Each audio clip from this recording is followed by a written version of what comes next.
Elena Hayes never imagined signing a contract would feel like signing her death warrant. But when she agrees to marry Dominic Russo, the most feared crime boss in the city, she walks into a gilded cage with no exit. What starts as a desperate deal to save her family becomes something far more dangerous, a slow-burning connection with a man who holds absolute power and absolute secrets. But when love and violence collide, Elena will face an impossible choice: stay and risk everything, or run and lose the one person who makes her feel truly alive. This is their story. If you're hooked already, hit that like button and drop a comment with your city so I can see how far this story travels. Now, let's dive in. The rain came down in sheets that night, blurring the neon lights of the city into smears of color against the black sky. Elena Hayes stood under the awning of a closed cafe, her coat soaked through, her hands trembling, not from the cold, but from the weight of what she was about to do. She checked her phone again. The message was still there, clinical and brief. Midnight. The address below. Come alone. Her father's medical bills had piled up faster than she could count. Her mother's part-time job barely covered groceries. Her younger brother was 2 semesters away from dropping out of college because they couldn't afford tuition. And Elena worked double shifts at a diner where the tips were thin and the customers handsy, and it still wasn't enough. Then the letter had arrived. Not a loan offer, not charity. An offer. Typed on expensive stationery, unsigned, but unmistakable in its implications. Miss Hayes, your family's debts will be cleared in full.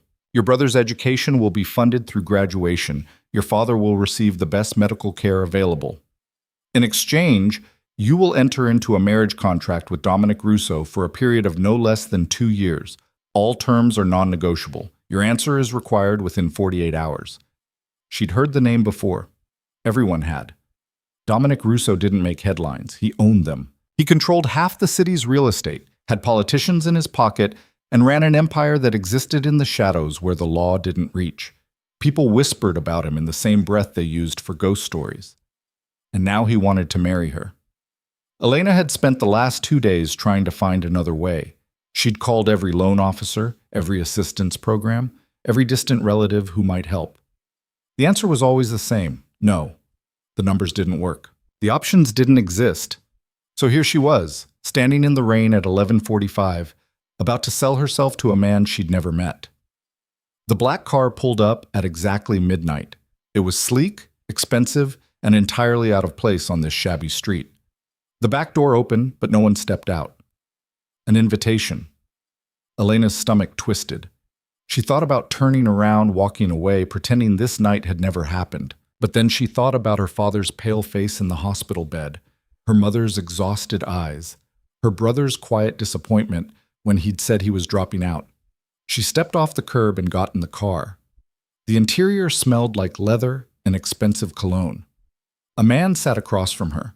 Not Dominic, she assumed, but someone who worked for him. He was older, gray at the temples, with a face that gave nothing away. "Miss Hayes," he said. Not a question. "Yes. We'll take you to Mr. Russo now. You'll have 15 minutes to speak with him. If you agree to the terms, the paperwork will be finalized tonight. If you decline, you'll be returned here, and the offer will be withdrawn permanently." Elena's mouth was dry. What if I want time to think about it?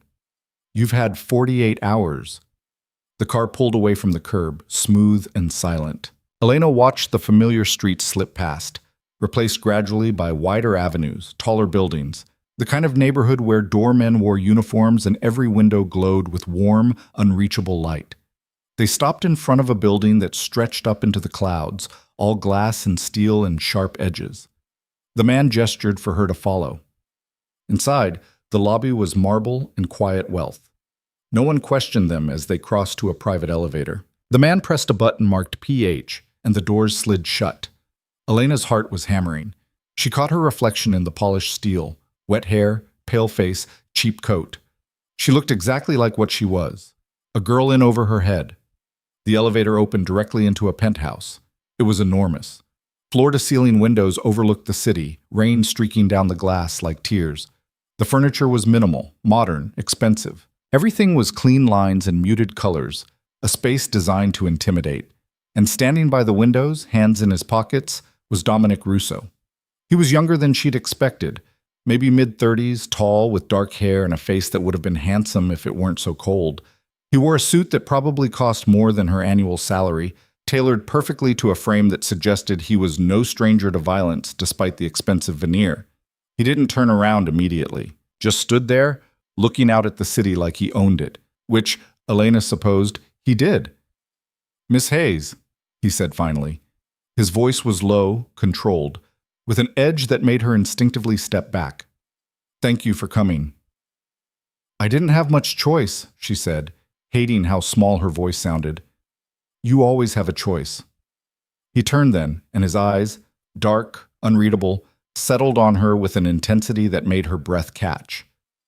"You could have ignored the letter. You could have walked away tonight. You're here because you chose to be."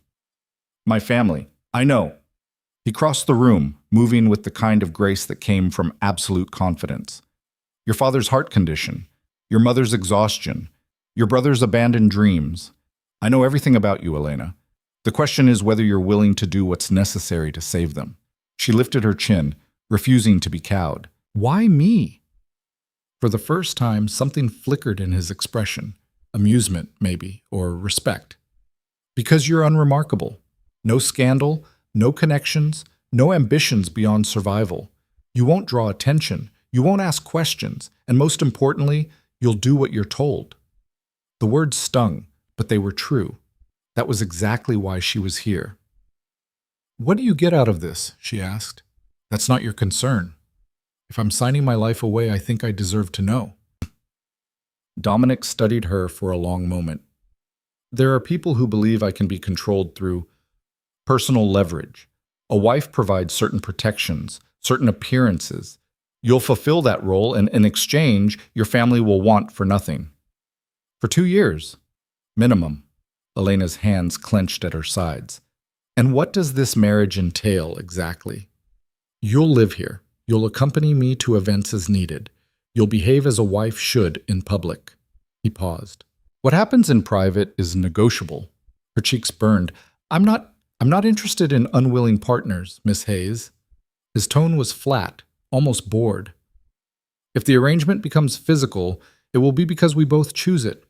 Until then, you'll have your own room, your own space. I have no intention of forcing myself on you." The relief was immediate, though she tried not to show it. "And after 2 years?" "After 2 years, you're free to leave. Your family's debts remain cleared. Your brother's education remains funded. You walk away with a generous settlement and my guarantee that no harm will come to you or anyone you care about." It sounded too good to be true, which meant it probably was. "What's the catch?" Elena asked. Dominic's smile was thin. "The catch, Miss Hayes, is that you'll be married to me. That comes with certain complications. People who want to hurt me may try to use you. You'll need to be careful, vigilant, and above all, you'll need to be loyal." "Loyal?" "You don't betray me. You don't run to the authorities. You don't share what you see or hear in this house with anyone, ever." The temperature in the room seemed to drop. "Because if you do, the deal is void, and I promise you, the consequences will be severe." Elena's throat was tight. She'd known this wouldn't be simple, but hearing it laid out so starkly made it real in a way it hadn't been before. "I need an answer," Dominic said. "Now." She thought about her father, hooked up to machines he couldn't afford. Her mother, working herself into an early grave. Her brother, giving up on the future he deserved. She thought about the alternative. More debt, more desperation, more nights lying awake wondering if this would be the month they lost everything. "If I say yes," she said slowly, "when would this start?" "Tonight. We'll sign the papers within the hour. The marriage will be legal and binding. Your family's debts will be cleared by morning." "Tonight," she repeated. "I don't believe in delays, Miss Hayes. You're either in or you're out." Elena closed her eyes. Every instinct screamed at her to run, to find another way, to refuse to let this cold, dangerous man buy her like a piece of property. But there was no other way. She'd looked, she'd tried. This was the only option left. "I'll do it," she whispered. When she opened her eyes, Dominic was watching her with that same unreadable expression. "You're certain?" "No." The honesty surprised them both. But I'll do it anyway. Something shifted in his gaze, respect, maybe, or recognition. Then we have an agreement. He gestured to the man who'd brought her here. Within minutes, papers were spread across the glass dining table. Elena read through them with shaking hands, trying to absorb the legal language that essentially bound her life to a stranger. It was all there. The financial obligations fulfilled, the timeline, the behavioral expectations, and at the bottom, a line for her signature. She picked up the pen. "Once you sign," Dominic said quietly, "there's no going back." Elena met his eyes. "I know." She signed her name. Man. The wedding happened 3 days later. It wasn't the ceremony she'd imagined as a little girl. No white dress, no flowers, no family in the pews. Just a judge in a private office, 2 witnesses she didn't know, and a man she was legally binding herself to for reasons that had nothing to do with love. Elena wore a simple navy dress she'd bought at a department store. Dominic wore another perfect suit. The vows were brief, transactional. When the judge pronounced them married, Dominic's kiss was perfunctory, a brush of lips that felt more like a business handshake than anything romantic. And just like that, she was Mrs. Russo. The penthouse became her prison, though it was the most luxurious prison imaginable. Dominic had been true to his word. She had her own bedroom, her own bathroom, her own space. The room was bigger than her family's entire apartment, with a bed so soft she barely slept the first few nights, too aware of how wrong everything felt. Her family's debts vanished overnight. Her father's medical bills paid, her mother's rent covered for the next 5 years, her brother's tuition, a full scholarship in his name, courtesy of an anonymous donor. Elena called home that first week, listening to her mother's tearful gratitude, her father's confused relief, her brother's excited chatter about returning to school.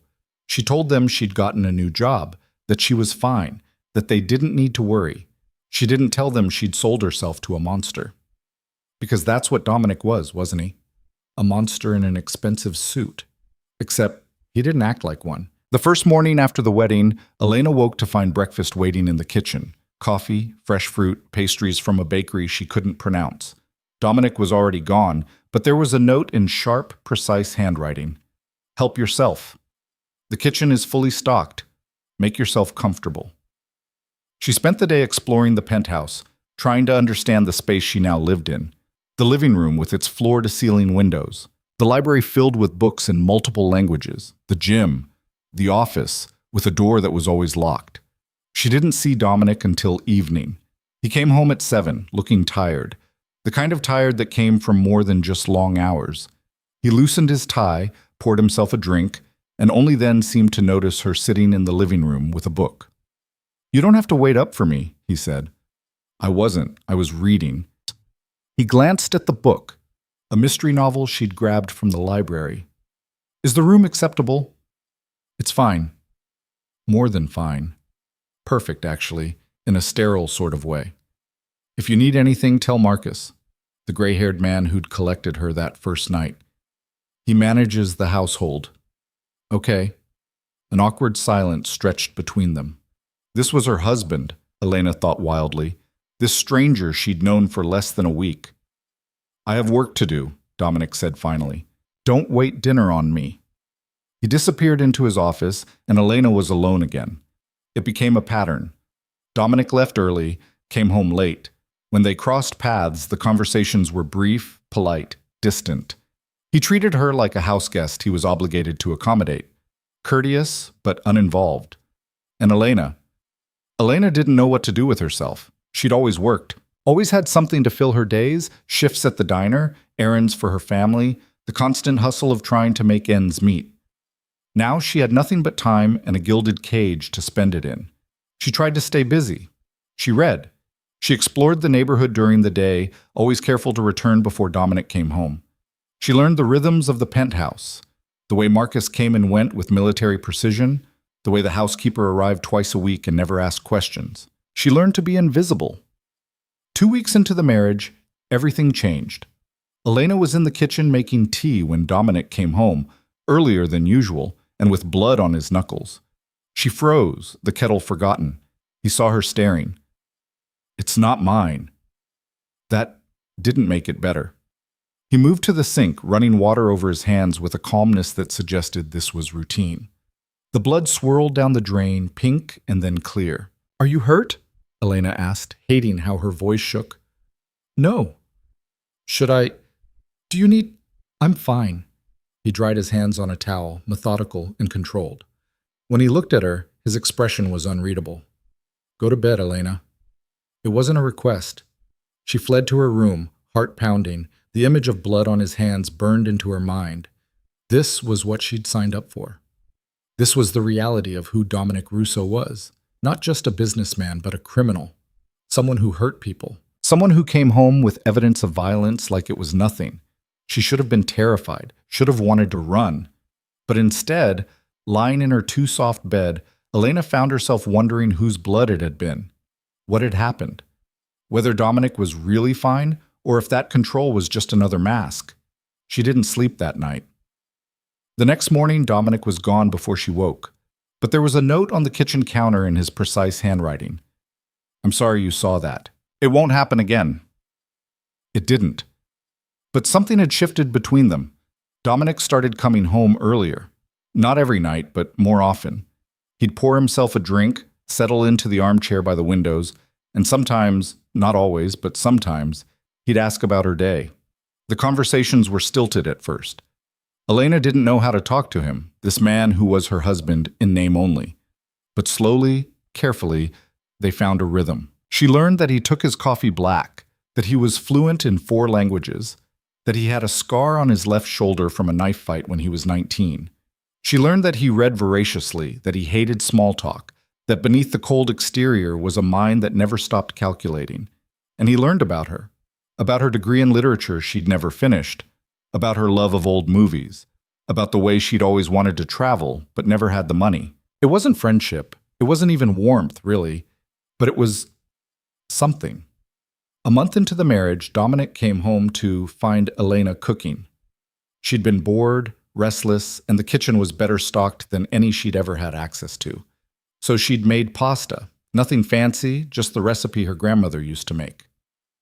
Dominic stood in the doorway, watching her with an expression she couldn't quite read. "I made too much," Elena said, defensive.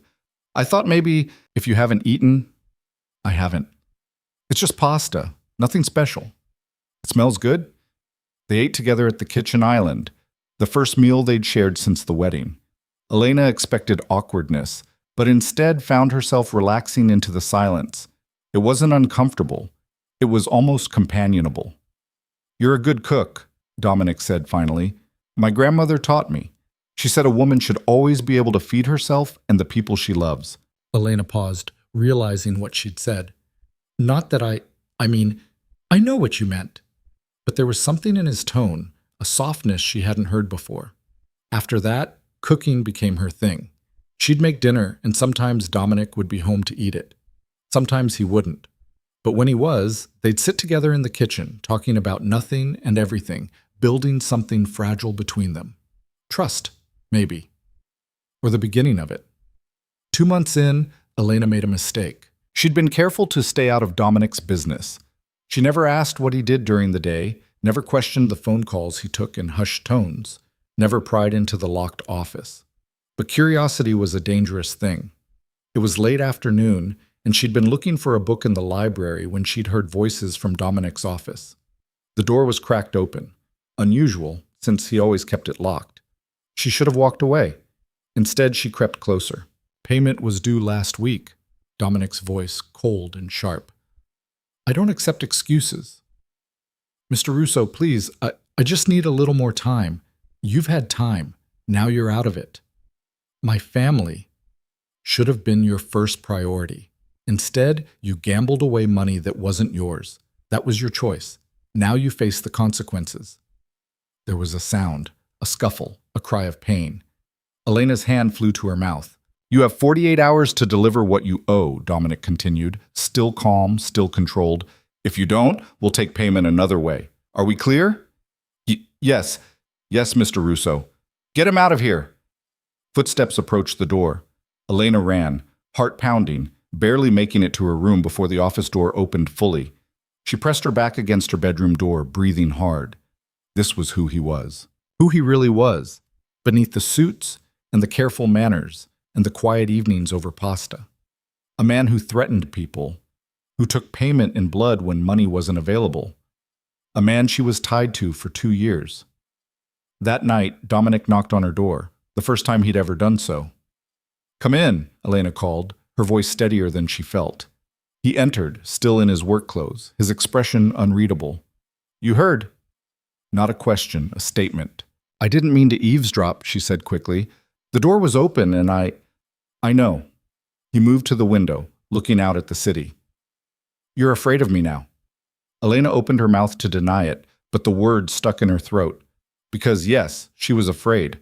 Not of him hurting her. She didn't think he would, contract or not, but afraid of what he represented, the darkness he lived in. "I won't apologize for what I am," Dominic said quietly. "This is my world, Elena. It's brutal and unforgiving, and the people in it understand that. The man you heard today made his choices. Now he lives with them. He said he had a family. He should have thought of them before he stole from me." Dominic turned to face her, his dark eyes intense. "I'm not a good man. I never claimed to be. But I have rules. I have lines.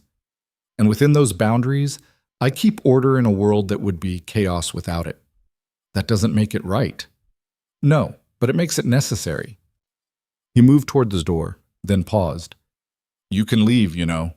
The contract be damned. If this is too much for you, if I'm too much, I'll release you from the agreement. Your family's debts will still be paid. You'll be free." Elena stared at him. "You'd let me go? I told you on the first night, you always have a choice." She should take it, should run while she had the chance, before this world pulled her in deeper. But then she thought about the last 2 months, the quiet evenings, the conversations that had become less guarded, the way Dominic looked at her sometimes, like she was something precious he didn't quite know how to hold. "No," she heard herself say. "I'm staying." Something flickered in his expression, relief maybe, though it was gone too quickly to be sure. "Why?" "Because..." Elena struggled for words. "Because everyone deserves a chance to be seen as more than their worst choices, even you." The silence that followed was heavy, charged with something neither of them could name. "Get some rest," Dominic said finally. "We have an event tomorrow night. You'll need to be ready." "An event?" "A charity gala. You'll be introduced as my wife. Officially." He met her eyes. "Can you do that?" Elena lifted her chin. "I signed a contract, didn't I? I'll do my part." "I know you will." He left, closing the door softly behind him. And Elena sat on her bed, wondering what exactly she'd just committed herself to, and why the thought of standing beside Dominic Russo tomorrow night felt less like an obligation and more like a choice she actually wanted to make. The gala dress arrived the next morning, a deep emerald gown that probably cost more than her family's rent for a year. It fit perfectly, which meant Dominic had somehow known her exact measurements. She tried not to think about how he'd acquired that information. When she emerged from her room that evening, Dominic was waiting in the living room. He was in a tuxedo that made him look even more dangerous than usual, all sharp lines and controlled power. His eyes widened slightly when he saw her.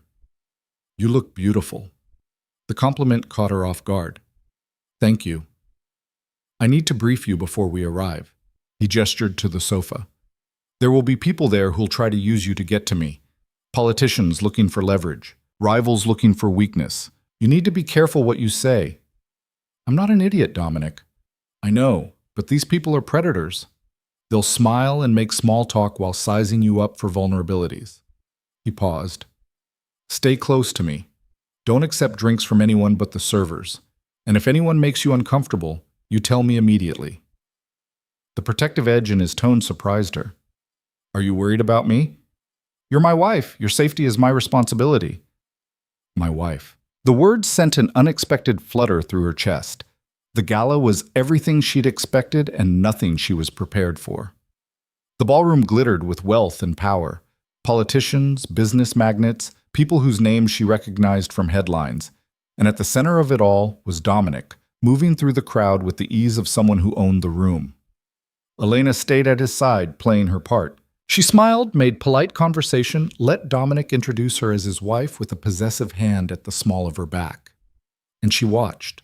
She watched the way people approached Dominic with respect tinged with fear, the way conversation stopped when he entered a circle, the way even the most powerful people in the room deferred to him. This was his world. And for tonight, she was part of it. Mrs. Russo. A woman approached, older, elegant, with a smile that didn't reach her eyes. What a surprise to hear about your marriage. It all happened so quickly. When you know, Elena said smoothly, feeling Dominic's approval in the slight squeeze of his hand. How did you meet? Through mutual acquaintances. Vague enough to be believable. The woman's smile sharpened.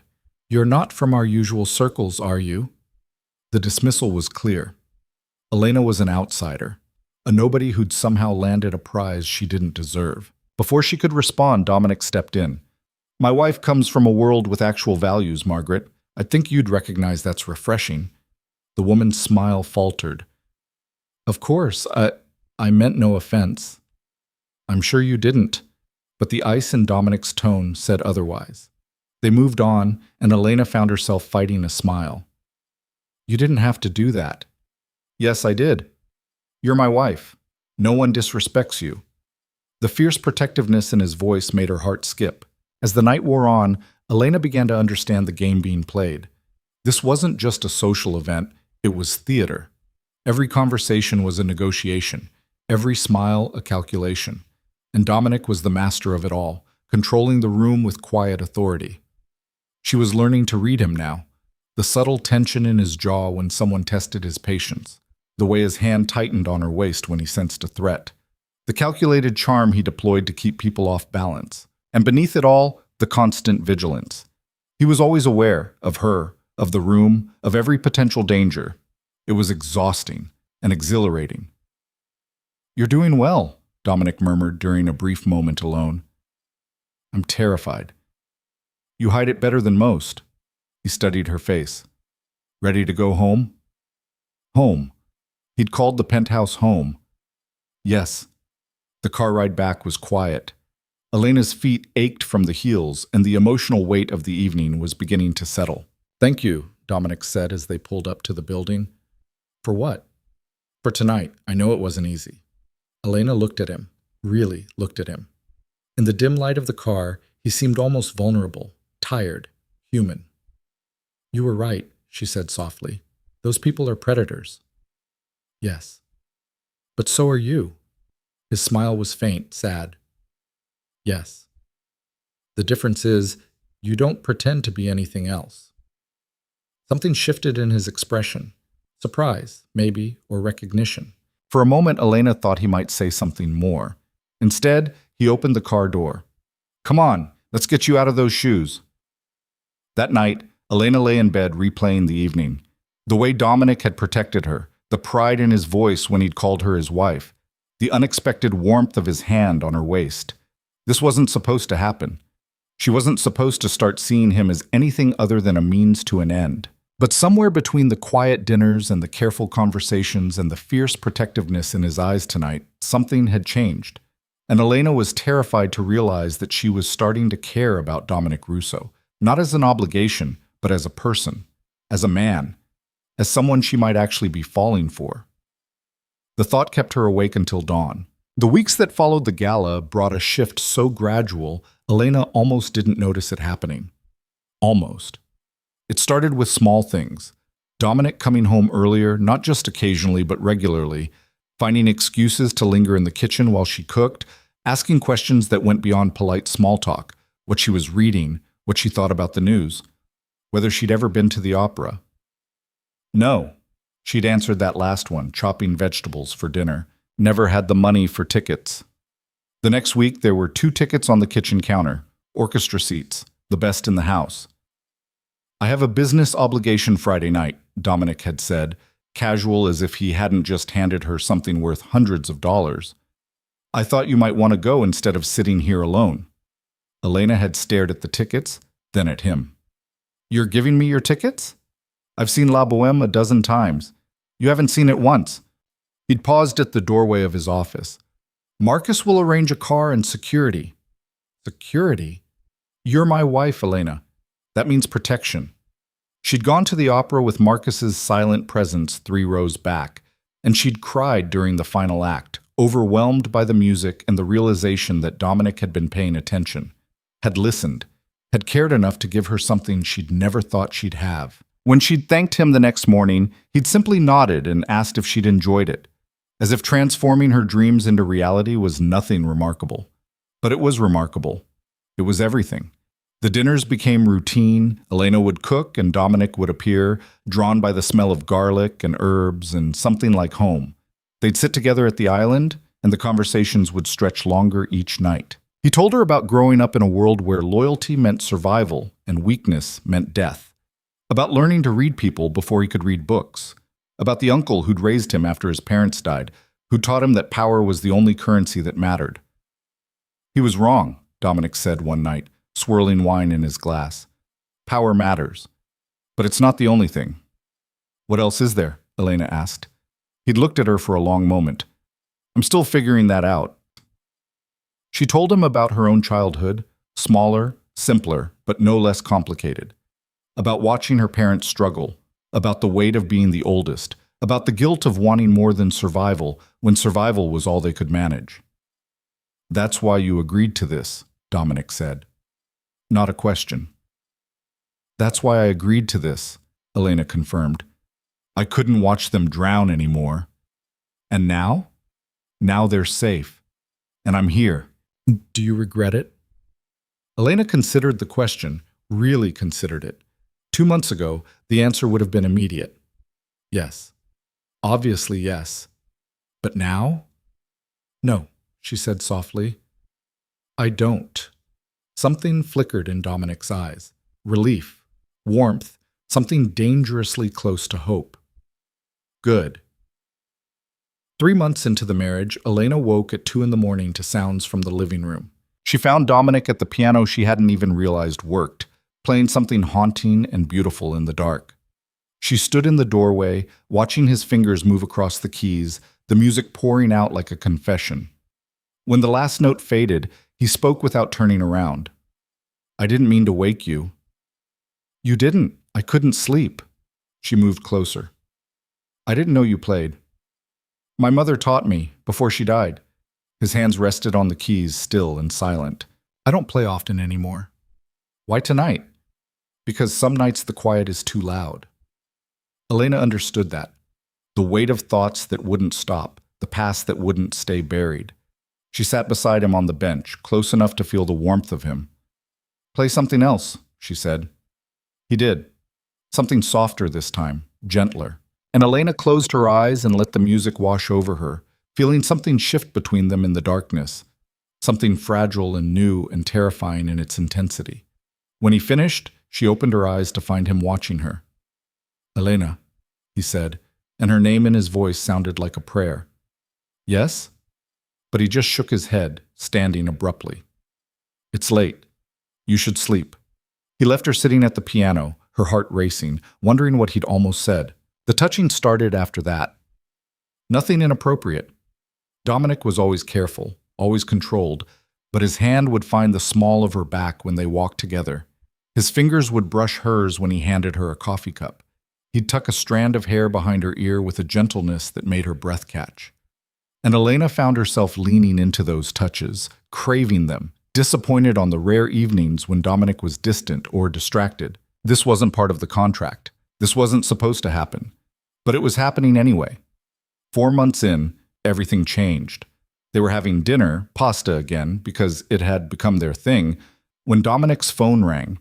He glanced at the screen, and his expression went cold. I have to take this. He stepped into his office, and Elena heard the sharp edge in his voice through the door. I told you to handle it. No, that's not acceptable. Then make it acceptable. He emerged 10 minutes later, his face a mask of controlled fury. What's wrong? Elena asked. Nothing that concerns you. The dismissal stung. Dominic, I said it's handled. He grabbed his jacket. I have to go out. Don't wait up. He was gone before she could respond, leaving her alone with a half-eaten dinner and a sick feeling in her stomach. He didn't come home that night, or the next morning. Elena tried not to worry, tried to tell herself this was normal, that Dominic had business to attend to, that his absence didn't mean anything. But by the second night, worry had turned to fear. She was pacing the living room when Marcus appeared. "Mrs. Russo, you should rest." "Where is he?" Elena demanded. "What's happening?" Marcus's expression remained neutral. "Mr. Russo is handling a situation. He'll return when it's resolved." "That's not an answer." "It's the only answer I can give you." Elena wanted to scream. Instead, she returned to her room and lay awake, staring at the ceiling, imagining all the ways Dominic's world could swallow him whole. He came home at dawn on the third day. Elena heard the door open from her bedroom. She rushed out to find him in the living room, looking like he hadn't slept in days. There was a bruise darkening his jaw, and his knuckles were raw. "You're hurt," she said, moving toward him. "It's nothing." "It's not nothing." She reached for his hand, examining the damage. "What happened?" "Business." "Don't give me that. 3 days, Dominic. 3 days of silence." He pulled his hand away, but gently. "There was a problem with one of my operations. People who thought they could take advantage of a perceived weakness. I had to remind them why that was a mistake." "By doing this to yourself?" "You should see the other guy." The attempt at humor fell flat. Elena's hands were shaking. "I thought something had happened to you. I thought—" Her voice broke. Dominic's expression softened. "Elena, don't do that again. Don't disappear without telling me where you are or if you're safe. I know I'm just—" She struggled for words. "I know this is just a contract, but I deserve at least that much." "Just a contract," Dominic repeated quietly. He moved closer, his dark eyes intense on hers. "Is that really what you think this is?" Elena's heart was hammering. What else would it be? He reached out, his bruised hand cupping her face with unexpected tenderness. "I don't know. But it stopped being just a contract the night I found you reading in my library. When you made me dinner without being asked. When you stood beside me at that gala like you actually wanted to be there." His thumb brushed her cheekbone. "When you started looking at me like I might be worth saving." "Dominic," she whispered, "I scared you. When you heard me with that man in my office, I saw the fear in your eyes, but you stayed anyway. Why?" "Because I saw something else too." Elena's gaze found his chest, feeling his heartbeat through the expensive fabric. "I saw someone who has lines, who has rules, who could have forced me into anything but chose to give me space instead. I'm not a good man, Elena." "Maybe not, but you're not the monster you pretend to be either." The distance between them disappeared. Dominic's forehead rested against hers, his breathing unsteady. "I want to kiss you," he said roughly, "but if I start, I don't know if I'll be able to stop." "Then don't stop." His control shattered. The kiss was nothing like their wedding. This was heat and hunger and months of tension finally breaking free. Dominic's hands tangled in her hair, and Elena pressed closer, tasting coffee and exhaustion and something desperately like need. When they finally broke apart, both breathing hard, Dominic's eyes were darker than she'd ever seen them. "This changes things," he said. "I know." "We can't go back." "I don't want to." He kissed her again, slower this time, thorough and claiming. When he pulled back, his thumb traced her swollen lips. "I should shower, sleep. I've been awake for 3 days. Then go." But Elena's hands were still fisted in his shirt. "Come with me." Her breath caught. "Dominic, not like that. Not yet." His smile was tired but genuine. I don't want to be alone right now." So Elena followed him to his bedroom, the first time she'd ever entered it. The space was surprisingly sparse, all dark wood and clean lines. Dominic disappeared into the bathroom, and she heard the shower start. She perched on the edge of the bed, nervous and exhilarated and terrified of what they'd just started. When he emerged, he was in sweatpants and nothing else, his hair damp, the bruise on his jaw standing out starkly against his skin. "You're staring," he said. "You're half naked in front of me for the first time. I'm allowed to stare." His laugh was surprised and genuine. "Fair enough." He slid into bed, then held out a hand. "Come here." Elena kicked off her shoes and climbed in beside him, letting him pull her against his chest. His arms wrapped around her, solid and warm, and she felt the tension drain out of him. "This is all I want right now," he murmured into her hair. "Just this." "Okay." "Elena?" "Yeah?" "Thank you for worrying about me. No one's done that in a very long time." She tilted her head up to look at him. "Get used to it." His smile was soft, almost vulnerable. "I intend to." They fell asleep tangled together, and for the first time since the marriage began, Elena felt like she'd come home. The weeks that followed were a revelation. They didn't rush into anything physical beyond that first kiss. Dominic seemed determined to savor every step, to build something real instead of just giving in to attraction. But the touches multiplied. His hand in hers while they watched movies, her head on his shoulder while he worked at the dining table, stolen kisses in the kitchen that left them both breathless. They talked for hours, about everything and nothing. Dominic told her about the empire he'd built, the choices he'd made, the weight of power he carried. Elena shared her dreams, the ones she'd abandoned and the new ones beginning to form. "What do you want?" Dominic asked one night, both of them on the couch, Elena's feet in his lap. "If you could have anything." "I don't know anymore," she admitted. "A month ago, I would have said freedom. But now..."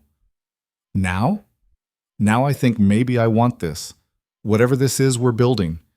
His hand stilled on her ankle. "Even knowing what I am? What I do?" "You've never lied to me about that. And you've never brought that darkness home to me." She sat up, meeting his eyes. "You're not just one thing, Dominic. You're complicated. You're contradictions. And I'm starting to think that's what makes you real." He pulled her into his lap, his arms tight around her. "You're going to undo me completely, aren't you?" "Is that so bad?" "It's terrifying." "Good," Elena said, and kissed him until the fear in his eyes turned to heat. 5 months in, Elena realized she was in love with him. It hit her one ordinary morning, watching him read the paper at the kitchen island, his hair still messy from sleep, coffee cup in hand. The domesticity of it, the rightness. This dangerous man who could destroy lives with a phone call was sitting in their kitchen in sweatpants, frowning at the stock market report like it was a personal insult. And she loved him, completely, impossibly, irrevocably. The realization should have terrified her. Instead, it felt inevitable, like this was always where they were heading from the moment she'd signed that contract. "You're staring again," Dominic said without looking up. "I'm thinking about you." Now he looked up, his dark eyes finding hers. "Good thoughts or bad thoughts?" "Complicated thoughts." He set down the paper, giving her his full attention. "Tell me." But Elena couldn't. Not yet. Because saying it out loud would make it real, and making it real meant risking everything. "Later," she said. "I promise." Dominic studied her face, then nodded. "I'll hold you to that." That night, they made love for the first time. It wasn't planned. They were on the couch, a movie forgotten in the background, kisses turning deeper, hands wandering. When Dominic pulled back to ask if she was sure, Elena answered by pulling him closer. "I'm sure," she whispered. "I've never been more sure of anything." He carried her to his bedroom, their bedroom, she thought dizzily, and took his time undressing her, worshipping every inch of skin like she was something precious. When he finally moved inside her, Elena felt the last walls between them crumble. This wasn't a transaction. This wasn't an obligation. This was love. Afterward, tangled in sheets with Dominic's arm around her waist, Elena finally found the courage. "I love you," she said into the darkness. His breath caught. For a moment, she thought maybe she'd miscalculated, moved too fast, revealed too much. Then he turned her to face him, his expression raw and open in a way she'd never seen. "Say it again." "I love you," Elena repeated, her hand on his chest, feeling his racing heart. "I don't deserve you," Dominic said roughly. "I don't deserve this. But I'm selfish enough to want it anyway, to want you, always." "That's not an answer." "The answer is yes. The answer is, I fell for you the night you told me I wasn't a monster. The answer is, I've been yours since you stayed when you could have run." He kissed her, deep and claiming. "I love you, Elena. More than I thought I was capable of loving anything." She was crying now, happy tears that he kissed away. This wasn't supposed to happen. The best things never are. They made love again, slower this time, a confirmation of everything they'd just confessed. And when Elena finally fell asleep in Dominic's arms, she felt complete in a way she never had before. 6 months into the marriage, Elena discovered she was pregnant. She stared at the positive test in disbelief, her hands shaking. They'd been careful, mostly, but apparently not careful enough. Pregnant. With twins, the doctor confirmed at her first appointment, surprise and joy warring in her chest. She didn't know how to tell Dominic. This wasn't part of the contract. They'd never discussed children. What if he didn't want this? What if it was too much, too soon, too real? But she couldn't hide it. Wouldn't hide it. That night, after dinner, she found him in his office. "We need to talk," she said. Dominic looked up from his laptop, immediately alert. "What's wrong?" "Nothing's wrong, at least I don't think it is. But something's happened and I need to tell you before I lose my nerve." He was around the desk in seconds, his hands on her shoulders. "Elena, you're scaring me. What is it?" "I'm pregnant," she blurted out, "with twins. I know we didn't plan this and I know it's complicated, but—" Dominic kissed her, cutting off the nervous babble. When he pulled back, his eyes were bright. "Twins," he repeated, almost dazed. "We're having twins. You're not upset?" "Upset?" He laughed, the sound full of wonder. "Elena, you're giving me a family. How could I possibly be upset?" Relief flooded through her. "I was so scared you wouldn't want this. I want everything with you. The life we're building, the future we're creating, all of it." His hand moved to her still flat stomach, reverent. "These babies are proof that something good can come from the darkest circumstances, that love can grow where it wasn't supposed to." Elena covered his hand with hers. "We're really doing this. We're really doing this." The next months were the happiest of Elena's life. Dominic became almost obsessively protective, monitoring her health, researching pregnancy like it was a business venture, preparing the spare bedroom as a nursery with meticulous care. He talked to her stomach every night, telling their unborn children about the world they'd be born into, the life he'd give them, the love that already surrounded them. "They're going to have everything we didn't," he promised one night, his head resting against her growing belly. "Safety, stability, parents who choose them every single day." "You're going to be an amazing father," Elena said, running her fingers through his hair. "I'm going to try. That's all I can promise." 7 months pregnant, Elena was glowing, happy, in love, building a future with the man she'd married out of desperation and fallen for despite every reason not to. She should have known it was too perfect to last.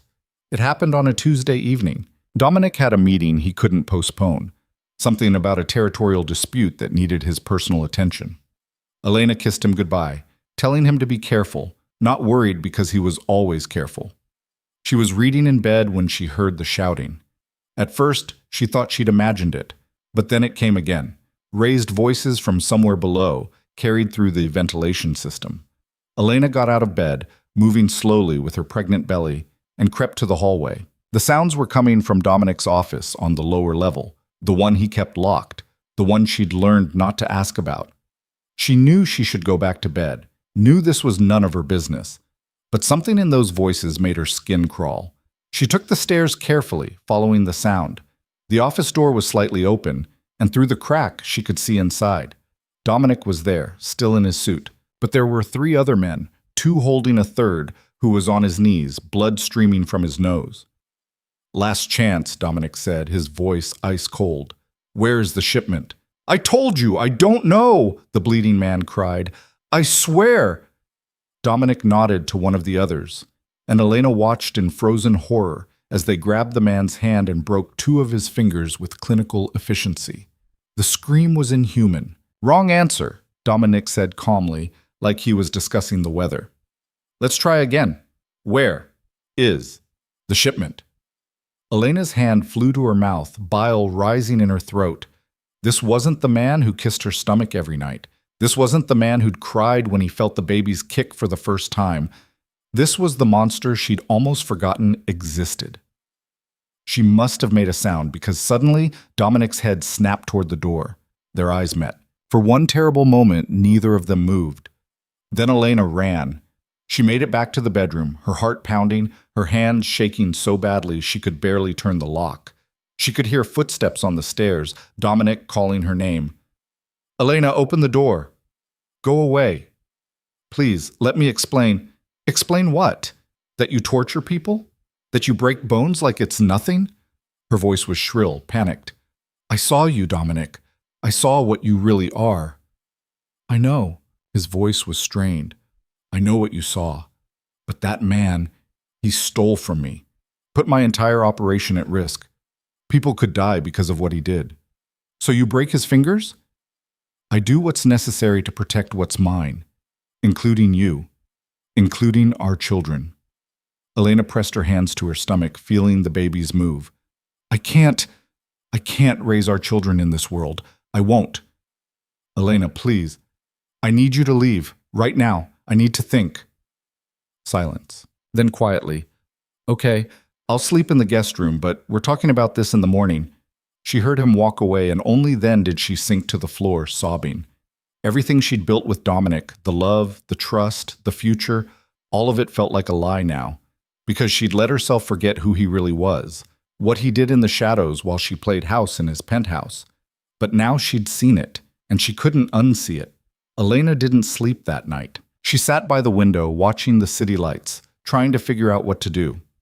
By morning, she'd made her decision. She packed a single bag while the sun was still rising, moving quietly through the bedroom that had become theirs, touching things that felt like memories already slipping away. The photo of them from the gala, her favorite books from his library, the ultrasound images tucked into her wallet. Everything else she could leave behind. Everything except her children.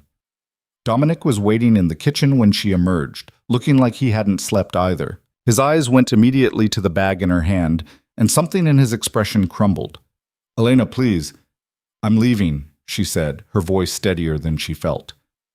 "I'm taking the babies somewhere safe, somewhere far from this world, and I need you to let me go." "You can't." He moved toward her, desperate. "We can work through this. Whatever you saw last night, but was the truth I've been ignoring for months because I fell in love with you." Tears were streaming down her face now. "But love isn't enough, Dominic. Not when I have to protect them." Her hands went to her stomach.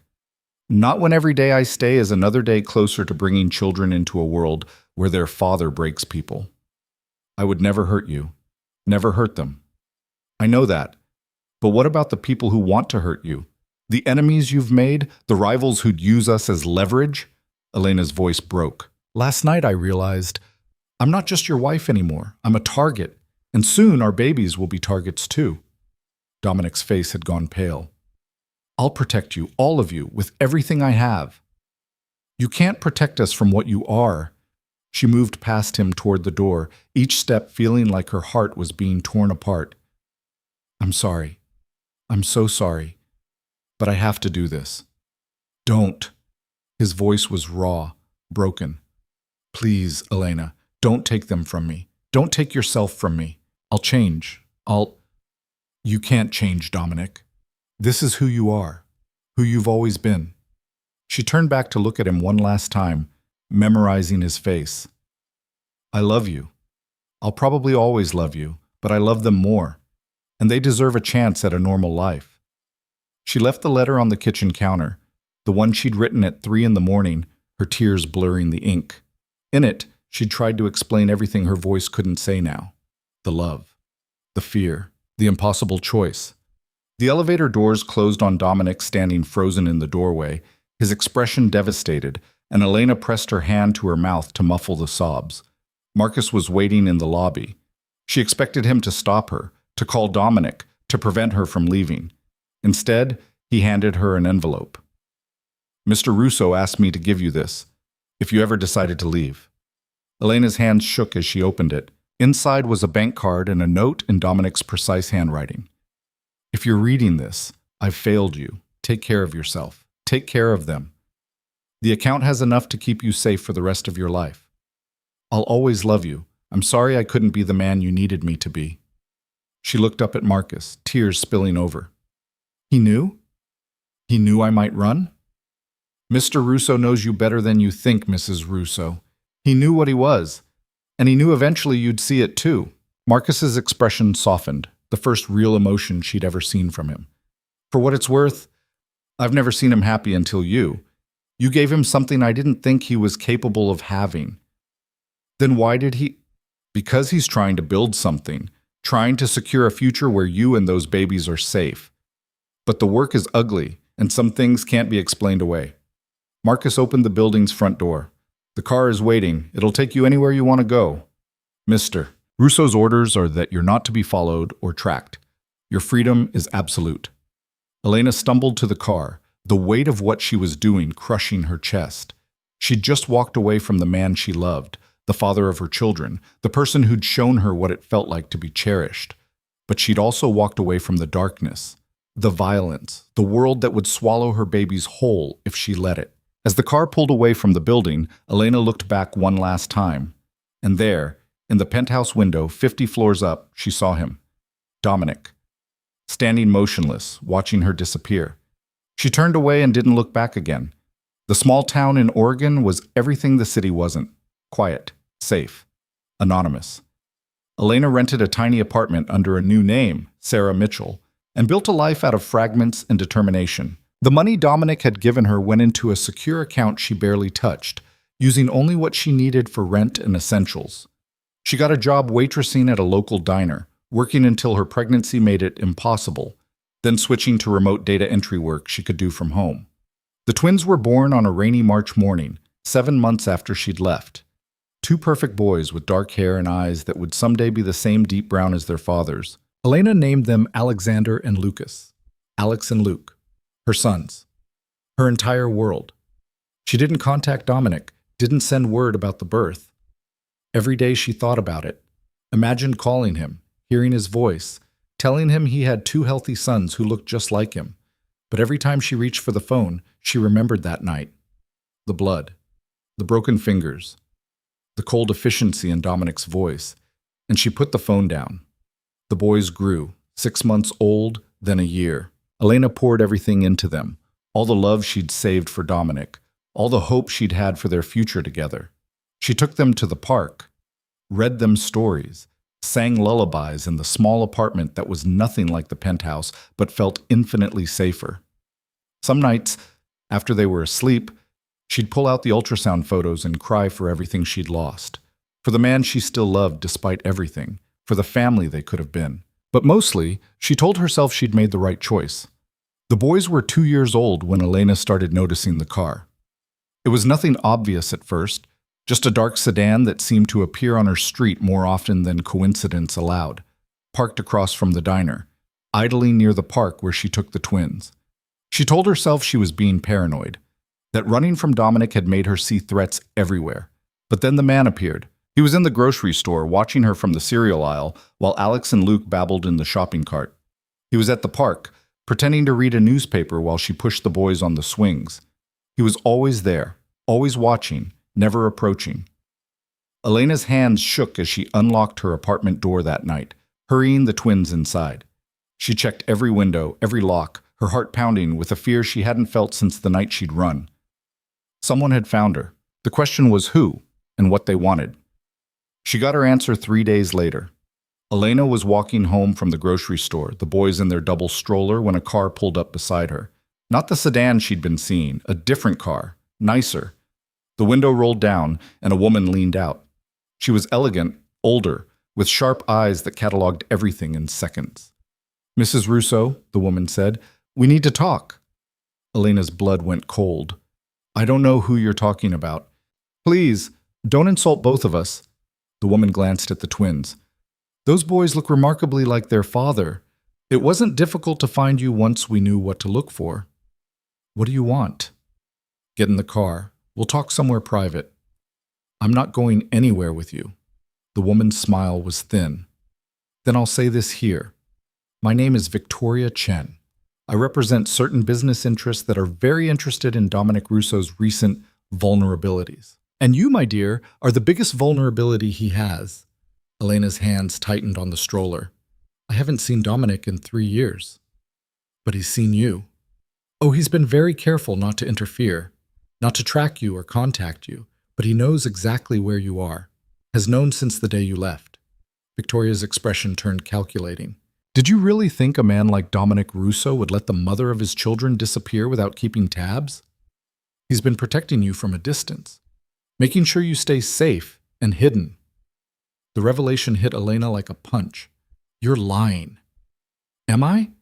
How else do you think a woman with no connections, no references, no real identity was able to rent an apartment, get a job, build a life in a small town where everyone knows everyone? Victoria leaned back. Dominic's been pulling strings, keeping you safe, but his protection only works if his enemies don't know you exist. And now they do. Now we do. Victoria's smile was predatory. Which means you have two choices. You can work with us, provide information about Dominic, help us understand his weaknesses, give us leverage, or you can refuse, and will be forced to use more persuasive methods.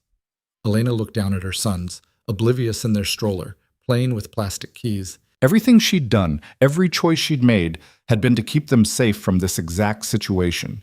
And now it had found them anyway. I don't know anything, Elena said. I left 3 years ago. I have no information about Dominic's business. But you have his children. And that, Mrs. Russo, is worth more than any information. Victoria handed her a business card. You have 48 hours to think about it. Call me when you're ready to cooperate. Or don't, and see what happens next. The car drove away, leaving Elena standing on the sidewalk, trembling, the business card burning in her hand. She couldn't go to the police. What would she say? That she was the estranged wife of a crime boss being threatened by his enemies? They'd laugh her out of the station. Or worse, they'd get involved and Dominic would be exposed and everything would come crashing down. She couldn't run again. Victoria had found her once. She'd find her again. Which left only one option, the one she'd sworn she'd never take. That night, after the boys were asleep, Elena pulled out the phone she'd kept hidden for 3 years, the one with a single number programmed into it, the one Dominic had given her on their wedding day with a simple instruction, if you ever need me, use this. Day or night, I'll answer. Her finger hovered over the call button. She'd spent 3 years building a life away from him. 3 years convincing herself that she and the boys were better off alone. That Dominic's world was too dangerous, too dark, too violent. But now that world had found them anyway, and she couldn't protect her sons from it alone. Elena pressed call. It rang once, twice. Then, Elena! Dominic's voice rough with emotion and sleep, like he'd been waiting for this call every night for 3 years. I need your help, she whispered. Silence. Then, where are you? She told him everything. Victoria Chen. The threats. The 48-hour deadline. Her voice broke as she described the fear of the last few days, the realization that she'd never been as safe as she thought. Dominic listened without interrupting. When she finished, his voice was deadly calm. Pack a bag, just essentials. I'm sending someone to get you. They'll be there in 3 hours. Dominic, you and the boys are in danger because of me. Because I wasn't careful enough, and someone figured out what you mean to me. His voice roughened. I'm going to fix this, but I need you to trust me. Can you do that? Elena looked at her sleeping sons, their dark hair messy against the pillows, their faces peaceful and innocent. Yes, she said. I trust you. Good. Marcus will be there soon. He'll bring you somewhere safe. And Elena? Yeah? I'm sorry for everything, for being the reason you had to run, for not being the man you needed, for... He stopped, his breath shaky. I'm just sorry. I know, Elena whispered. I'm sorry too. She hung up and started packing. Marcus arrived exactly 3 hours later, looking the same as he had 3 years ago. He nodded at Elena, his expression carefully neutral, but his eyes went soft when he saw the twins. Mr. Russo's sons, he said quietly. Alex and Luke, Elena said, her voice thick with emotion. They look like him. I know. Marcus helped her load the bags into the car, then carefully secured the twins' car seats. Alex woke up briefly, fussing, and Marcus handed him a stuffed animal with surprising gentleness. Where are we going? Elena asked as they pulled away from the apartment. Somewhere Victoria Chen and her people will never find you. Mr. Russo has been preparing for this possibility since the day you left. He knew this would happen? He knew someone would eventually figure out what you meant to him. He spent the last 3 years making sure he was ready to protect you when they did. Marcus glanced at her in the rearview mirror. He never stopped loving you, Mrs. Russo. He just loved you enough to let you go. Elena pressed her hand to her mouth, emotions overwhelming her. They drove through the night, the twins sleeping peacefully in their car seats, unaware that their lives were changing again. Elena watched the dark landscape blur past, thinking about Dominic, about the choice she'd made 3 years ago, about the choice she was making now. She'd run to protect her children. Now she was running back to do the same thing.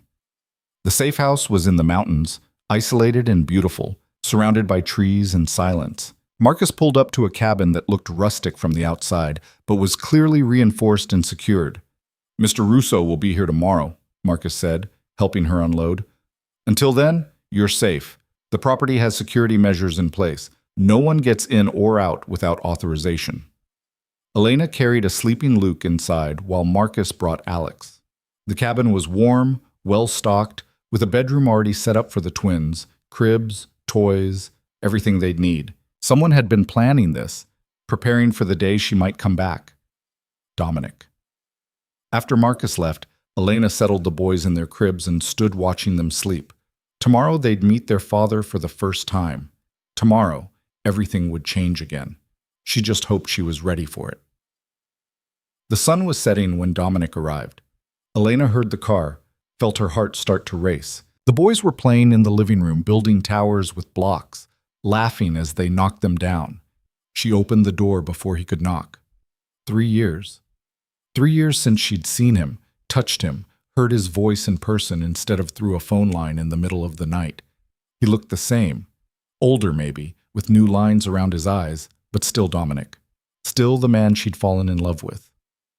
"Elena," he said, and her name in his voice still sounded like a prayer. "Hi." They stood there, 3 feet and 3 years between them, neither knowing how to bridge the distance. Then, from behind her, "Mama?" Elena turned to see Alex toddling over, curious about the stranger. Luke was right behind him, always following his brother's lead. Dominic's expression shattered. He dropped to his knees, his eyes locked on the boys, his hands shaking. "These are our sons." "Alex and Luke," Elena said softly. "Boys, this is your father." Alex, braver than his brother, moved closer. He studied Dominic with serious brown eyes, Dominic's eyes, then reached out to touch his face. "Dada?" he said uncertainly.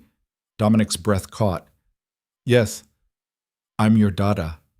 Luke, encouraged by his brother, came forward too, and Dominic gathered them both close, his arms around them, his face pressed to their hair, his shoulders shaking with silent sobs. Elena's own tears spilled over. Watching this reunion, she'd denied them all for 3 years. When Dominic finally looked up at her, his eyes were red but clear. "Thank you for calling me, for trusting me with them. They deserve to know their father, and I—" Elena's voice broke.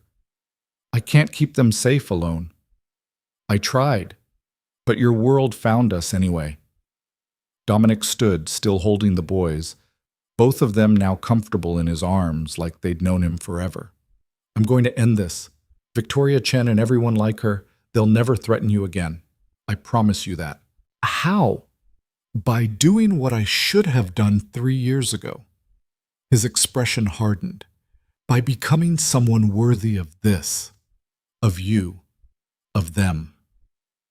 He spent the evening with the boys, playing with them, learning their personalities, soaking in 3 years of missed moments.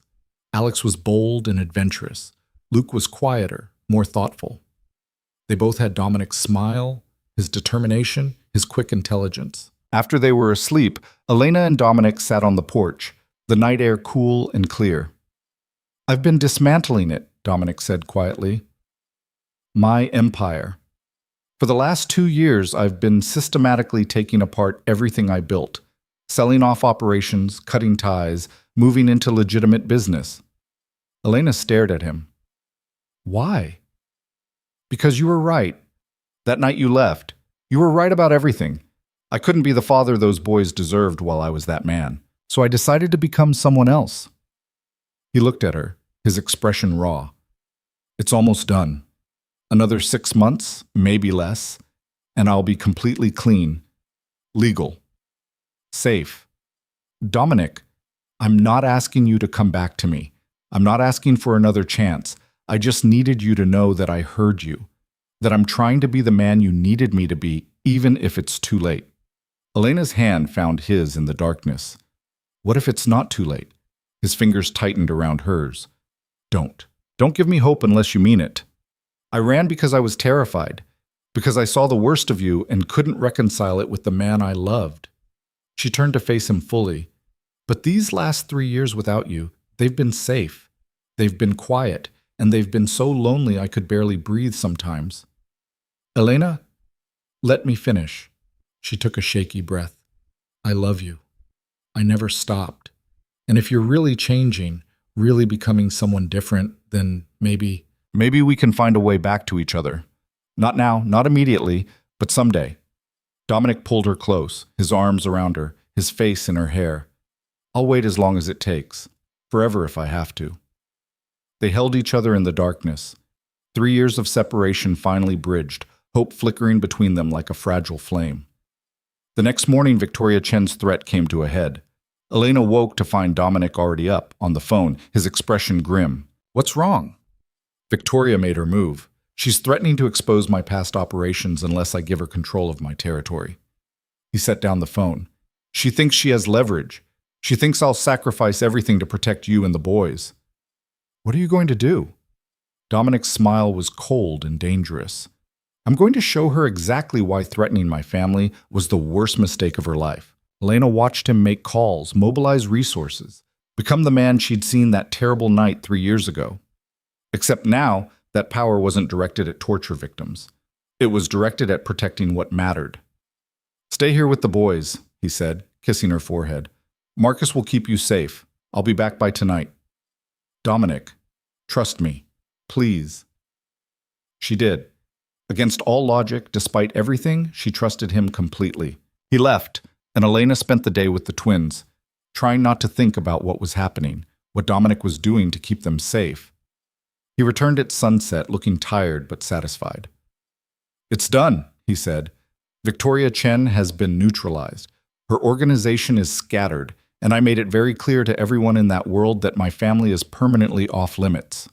How? By showing them the evidence I've been collecting for 2 years. Every crime, every operation, every illegal deal. I handed it all over to the FBI with immunity in exchange for my cooperation. He met her eyes. I told you I was becoming someone else.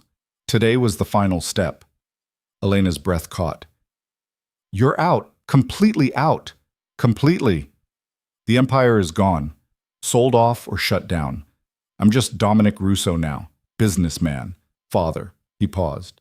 Man trying to earn back the woman he loves. She crossed the room and kissed him, deep and thorough and full of everything she'd been holding back for 3 years. You don't have to earn me back, she whispered against his lips. You already have me.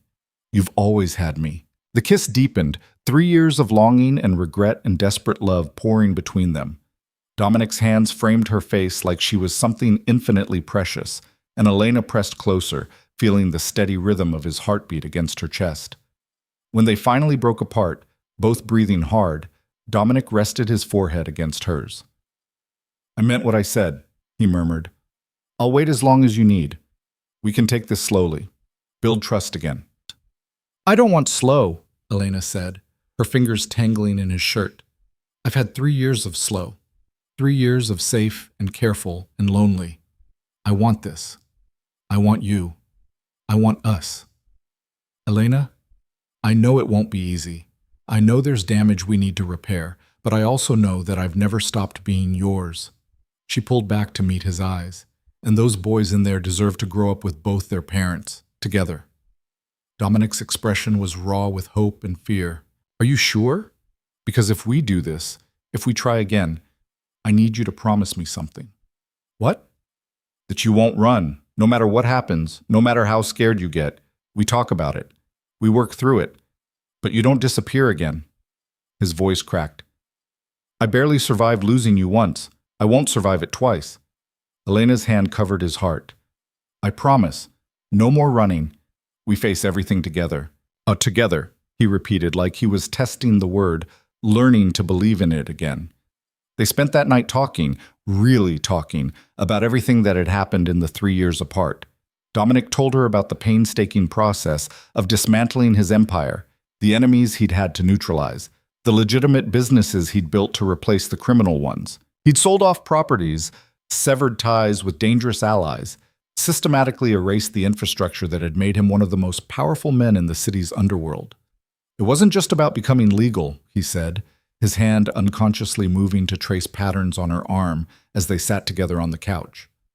It was about becoming the kind of man who could look his sons in the eye and tell them he was someone worth respecting, someone who chose a different path. That must have been dangerous, Elena said, walking away from that world. It was. There were people who saw it as weakness, who tried to take advantage. His jaw tightened. But I'd already lost you, already spent 3 years knowing my children were growing up without me. What did I have left to lose? Elena thought about her own 3 years, the small apartment, the waitressing job, the lonely nights after the boys were asleep. I told myself I was protecting them, that keeping them away from your world was the right choice. It was the right choice, at the time. Dominic pulled her closer. I was still that man then, still breaking fingers and making threats. You saw the worst of me, and you made the only decision a good mother could make. But I also ran because I was scared, not just of your world, but of how much I loved you despite everything. Elena's voice dropped to a whisper. I was terrified that love would make me weak, that I'd compromise everything, my morals, my children's safety, just to stay with you. And now? Now I know that love doesn't have to make you weak. It can make you stronger, braver. She met his eyes. You changed your entire life because you loved us. That's not weakness. That's the strongest thing I've ever seen anyone do. Dominic kissed her again, slow and sweet, and for the first time in 3 years, Elena felt complete. The days that followed established a new rhythm. Dominic stayed at this cabin, spending every moment he could with Alex and Luke. Watching him with their sons was a revelation. He was patient and playful, getting down on the floor to build block towers, reading stories with different voices for each character, teaching them simple words with the same focused intensity he'd once applied to running an empire. Dada, Luke said one morning, tugging on Dominic's sleeve. Up. Dominic's face lit up like Christmas morning. He scooped Luke into his arms, pressing a kiss to his dark hair. Up we go, buddy. Elena watched from the kitchen doorway, her heart swelling. This was what she'd been afraid they'd never have. A father who was present, engaged, utterly devoted to his children. He's a natural, Marcus said quietly, appearing beside her. He'd been staying in the guest house on the property, maintaining security while giving them space to rebuild their family. I didn't expect him to be, Elena admitted. I thought maybe the violence in him would extend to everything, but with them, he's so gentle.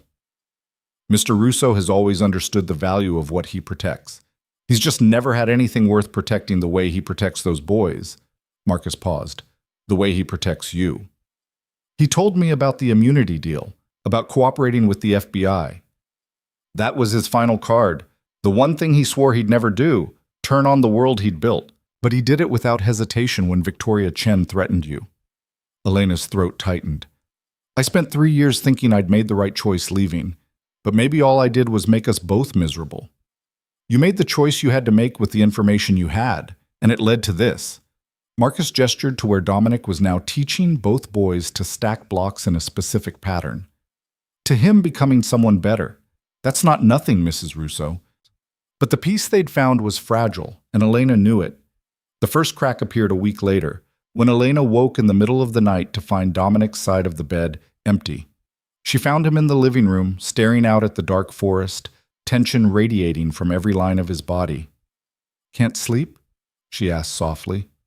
He didn't turn around. I keep thinking about what could have happened. If Victoria had gotten to you before I could mobilize, if she'd hurt you or the boys to get to me. But she didn't. We're safe. This time. Now he looked at her, his expression haunted. But there are others out there, people who know what you mean to me. The immunity deal protects me legally, but it doesn't erase the enemies I made over 15 years of running that empire. Elena crossed to him, taking his hands in hers. So what do we do? Live in fear forever? Keep running? No. We make sure they understand that touching my family means total annihilation, not just of them, but of everything they've built. His voice was cold, controlled, a flash of the old Dominic. I may not be in that world anymore, but I still have resources, connections. I can make examples.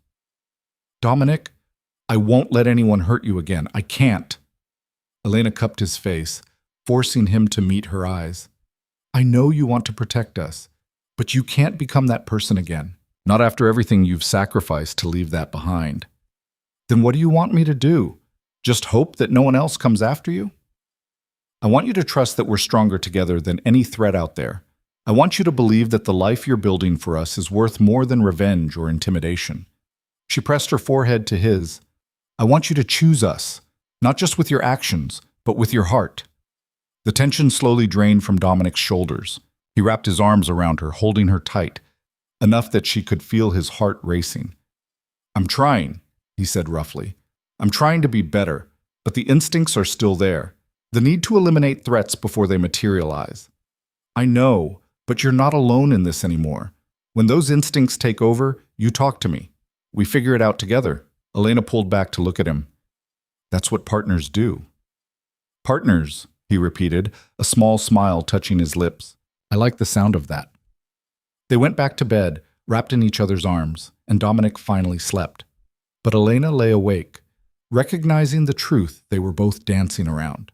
Dominic had left his empire behind, but the man who'd built it was still there, buried under layers of love and good intentions.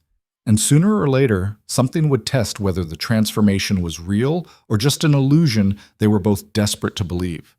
The test came sooner than either of them expected. 2 weeks after the confrontation with Victoria Chen, Marcus received intelligence that remnants of her organization were regrouping. They'd lost their leader, but the structure remained, and they were angry. They're planning retaliation, Marcus told Dominic and Elena over breakfast, his expression grim. The boys were in the living room, safely out of earshot. My sources say they've put a price on your head, Mr. Russo, and on Mrs. Russo's. Elena's coffee cup rattled against the saucer. How much? Enough to attract serious attention, professional attention. Dominic's hand found hers under the table, steady and warm. How long do we have? Days.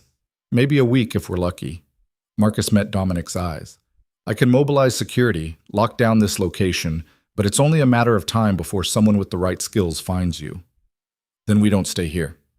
Dominic's voice was calm, controlled, his crisis mode.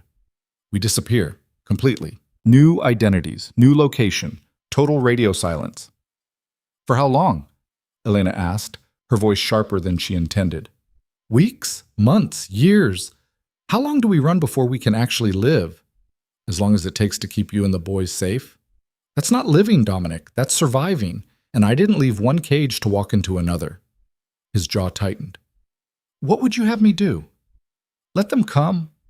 Risk everything because you're tired of running? I'm saying there has to be another way. You spent 2 years dismantling your empire. You have resources, connections, leverage. Use them. End this permanently instead of just postponing it. And how do you suggest I do that without becoming the man you left 3 years ago? The question hung in the air between them, sharp and accusing. Elena pulled her hand away, standing up from the table. I don't know, she said, but I know hiding forever isn't the answer. Those boys deserve a real life. We all do. She walked away, leaving Dominic staring after her, frustration and fear warring in his expression. Marcus cleared his throat. Mrs. Russo has a point. Running is a temporary solution. Eventually, you'll have to face this head-on. I know, Dominic said quietly, but facing it head-on means using methods I swore I'd never use again. It means stepping back into that darkness. With respect, sir, you never fully left the darkness. You just learned to live in the light alongside it. Marcus stood. The question isn't whether you're capable of handling this. You are. The question is whether you can do it without losing yourself in the process. Dominic spent the rest of the day in his office, the small room he'd converted into a workspace, making calls, pulling strings, activating networks he'd thought were permanently dormant. Elena heard his voice through the door, sometimes calm and businesslike, sometimes cold and threatening. He was negotiating, bargaining, leveraging old debts and outstanding favors. He was being the man he used to be. When he finally emerged at dinner time, he looked exhausted. The boys ran to him immediately, and he scooped them both up, burying his face in their hair like they were his anchor to humanity. "Dada tired?" Alex asked, patting Dominic's cheek. "Yeah, buddy, Dada's tired." "We play tomorrow?" "We play tomorrow," Dominic promised, his voice thick with emotion. Elena made dinner while Dominic played with the boys, the domestic normalcy feeling surreal against the backdrop of death threats and hired assassins. After the twins were in bed, she found Dominic on the porch again, his usual thinking spot. "Did you fix it?" she asked, sitting beside him. "I bought us time. Maybe 3 months, maybe 6. I've got people working on identifying everyone involved in Victoria's organization, and I've made it clear that any action against my family will result in comprehensive retaliation." "Comprehensive retaliation," Elena repeated. "What does that mean?" "It means I'll destroy them. Completely. Legally where possible, less legally where necessary." He met her eyes. "I know you don't want me to be that man anymore, but that man is the only reason we're still alive. I'm not asking you to be helpless, Dominic. I'm asking you to find a balance, to use your power without letting it consume you. What if there is no balance? What if the price of keeping you safe is becoming someone you can't love?" Elena took his face in her hands, forcing him to look at her. "I love you, not the empire you built or the power you wielded. You. The man who cries when his sons say Dada, who spent 2 years systematically destroying everything he'd created just for the chance to be worthy of us. That's who I love. Even when that man has to make hard choices, dangerous choices, even then, as long as you're making them for the right reasons." She kissed him softly. "Just don't lose yourself in the darkness. Come back to us. Always come back to us." "I will," he promised. "I swear to you I will." The months that followed were a strange mix of ordinary life and underlying tension. Dominic worked from the cabin, managing his legitimate businesses remotely while also coordinating the quiet dismantling of Victoria Chen's remnant organization. He was careful to keep Elena and the boys insulated from the details, but she could see the weight of it in the tightness around his eyes, the way he'd wake up at night and check the security feeds before he could fall back asleep. But during the day, he was fully present. He taught Alex and Luke to identify birds in the forest. He built them a tree house with Marcus's help. He read them bedtime stories and made silly voices and let them climb all over him like a jungle gym. He was becoming the father Elena had always hoped he could be, and at night, after the boys were asleep, he was the husband she'd fallen in love with all over again. They talked for hours, making up for lost time. They made love slowly, relearning each other's bodies, building new memories on top of the old ones. They planned a future that felt increasingly possible, a house somewhere quiet, maybe by the ocean, where the boys could grow up without fear. "I want to marry you again," Dominic said one night, both of them tangled in sheets, moonlight streaming through the window. Not a contract this time, a real wedding, with vows that mean something. Elena's breath caught. "We're already married." "Legally. But I want to marry you because I choose you, because you're mine and I'm yours, and nothing, not my past, not my mistakes, not the entire world, can change that." He rolled over to face her, his expression serious. "Will you marry me, Elena? Again? For real this time?" Tears spilled down her cheeks. "Yes, 1,000 times yes." He kissed her, deep and claiming, and Elena felt the last pieces of her broken heart finally click back into place. But the universe, it seemed, had other plans. The attack came on a Tuesday morning, 3 months after Victoria Chen's organization had been neutralized. Elena was in the kitchen making breakfast while Dominic played with the boys in the living room. The first sign something was wrong was the security alarm, a sharp, piercing sound that sent ice through her veins. Dominic was on his feet instantly, the boys in his arms. "Elena, get to the safe room, now."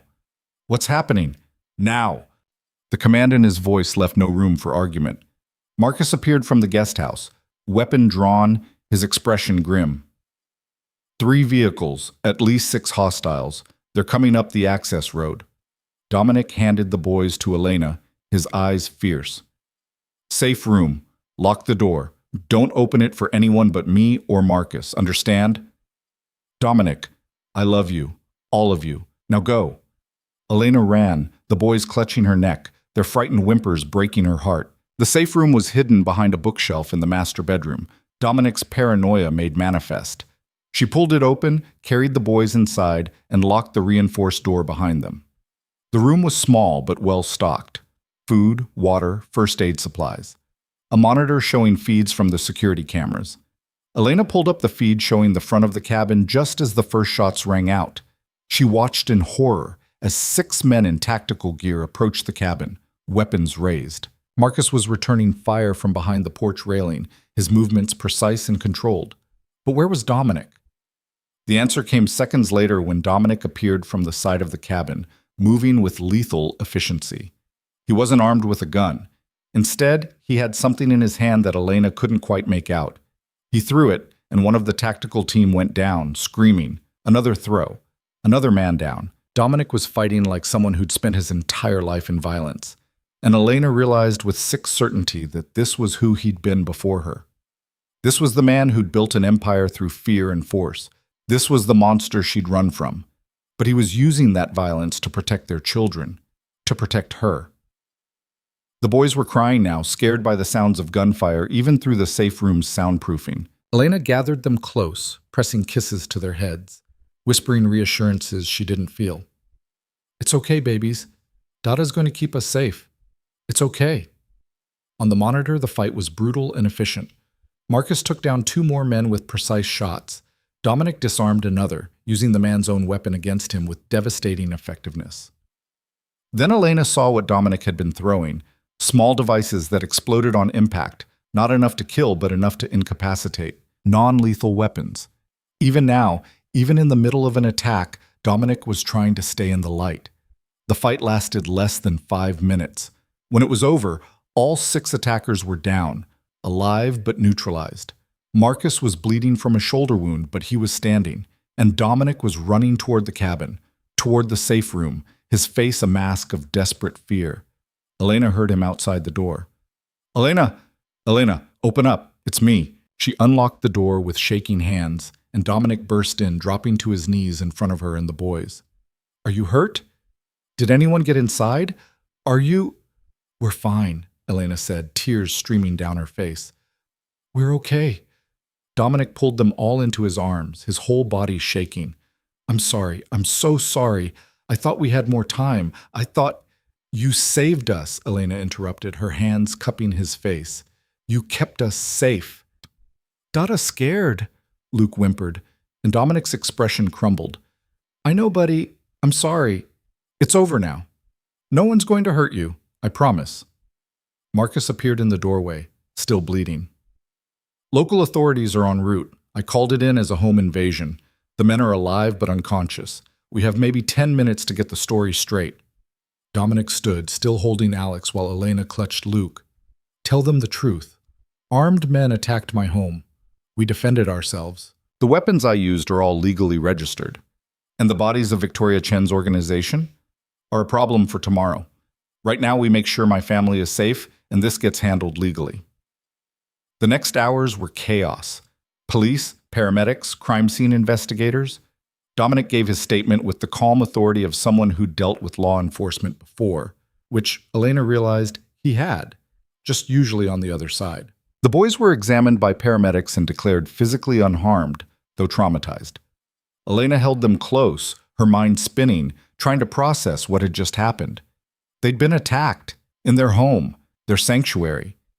And Dominic had fought back with a controlled violence that reminded her exactly who he used to be.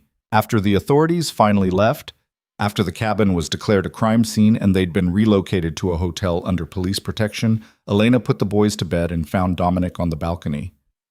I'm sorry, he said before she could speak. I know what you saw. I know it reminded you of... You saved our lives, Elena interrupted. You and Marcus fought off 6 armed men to protect us. That's what I saw. Dominic turned to face her, his expression raw. I used non-lethal weapons. I tried so hard to do it the right way.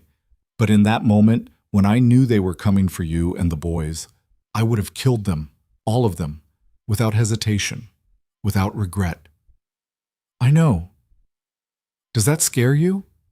Elena considered the question honestly. A little, but it also makes me understand something I didn't before. What's that? That you can't completely erase who you were. That man, the one who built an empire, who commanded fear, he's still in there. And maybe that's okay. Maybe we don't need him erased. We just need him controlled, directed, used only when necessary. Dominic's hands found hers. You're saying you accept all of me? Even the parts that are dangerous? I'm saying I love all of you. The gentle father, the devoted husband, and yes, the dangerous man who'll do whatever it takes to protect his family. She moved closer, her forehead resting against his. Just promise me you'll always come back from that darkness, that you won't let it consume you. I promise, he said fiercely. You and those boys, you're my light. As long as I have you, I'll always find my way back. They held each other on the balcony as the city lights twinkled below, and Elena understood that this was their reality now. Not perfect, not safe, but real and honest, and theirs. The attack changed everything and nothing all at once. The investigation moved swiftly.